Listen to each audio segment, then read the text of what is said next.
किस्सा चल रहा है आजकल कि फराह खान जो मोहतरमा खतून अव्वल की दोस्त हैं, वो मुल्क से चली गई हैं। उनके करप्शन के किस्से चौधरी सरवर साहब, अलीम खान साहब ने भी वो बयान किए हैं।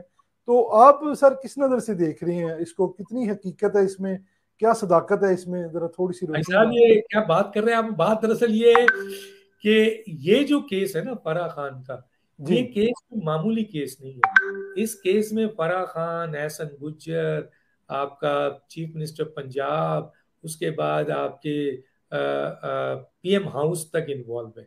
तो कहने का मतलब ये है कि ये बड़ा खतरनाक केस है।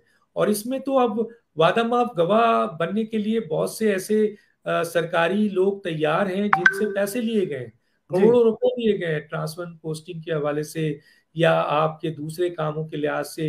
ये 6,000 हाउसिंग स्कीम जो है वो मामूली पैसों पे हुकूमत को 4 पैसे मिले, लेकिन जो लीगलाइज किया गया और लीज किया गया उसकी बुनियाद पर अरबों रुपए है। तो कहने का मतलब है कि फराह खान फरार करा दी गई, एहसन गुज्जर फरार हो गए। तो अगर ये लोग जिस दिन पकड़े जाएंगे और जब इनको इन्वेस्टिगेट किया जाएगा, और जैसा कि अलीम खान, देखिए ना, ये क्राइम और करप्शन तो कोई आप नहीं लगा रहे हैं इल्जाम। जी। ठीक है, नवाज शरीफ पे, आसिफ अली जरदारी पे या मौलाना फजल रहमान पे, दूसरों पे जो इल्जाम लगा रहे थे वो इमरान खान लगा रहे थे, और फिर 3.25 साल तक वो साबित भी नहीं कर सके। लेकिन यहाँ उल्टा है, यहाँ अपोजिशन उन पे इल्जाम नहीं लगा रही इतना वाज़ेह तौर पर नाम लेके। वो तो उन बातों को रिपीट कर रही है जो उनके अपने राजदारों ने लगाया है। अलीम खान किसके राजदार थे?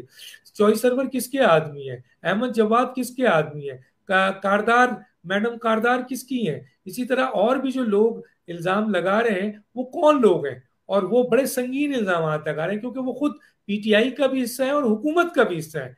तो गोया अरबों और खरबों की इस करप्शन में बड़ा मेन पर्सन है। जिसको पकड़ा जाएगा तो फिर इसके ताने बाने, जैसे कि कहा जा रहा है, नाम लेके लोग कह रहे हैं जी। कि इसके ताने बाने पीएम हाउस तक जाएंगे। और पीएम हाउस में जाहिर है वजीर आजम और उनकी शरीक हयात है। इमरान खान साहब ने नफरत में, इंतकाम में, इल्जामात के साथ साथ जातियात पे भी हमला किया और लोगों की चार और चादर दीवारी को तार तार किया।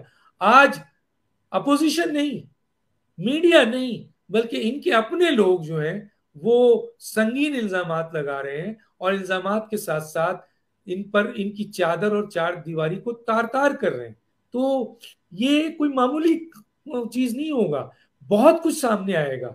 बहुत बड़ी बड़ी करप्शन इंतजामी लेवल पर भी, और ये जो मौशी लेवल पर भी जी। बड़े बड़े ठेके हैं, बड़े बड़े काम है। बीआरटी के ऊपर कौन पैसा कमा रहा था? मालम जब्बा पे किसने किया? क्या दूसरे लोग क्या है? इमरान खान कहाँ खड़े होते हैं? पैसे कहाँ जाते थे? इस मुल्क की लैंड माफिया के चंद लोग किस तरह पैसे बांटते थे, किस तरह ये पैसे जाते थे, अब सामने आएगा। बिल्कुल ऐसी है।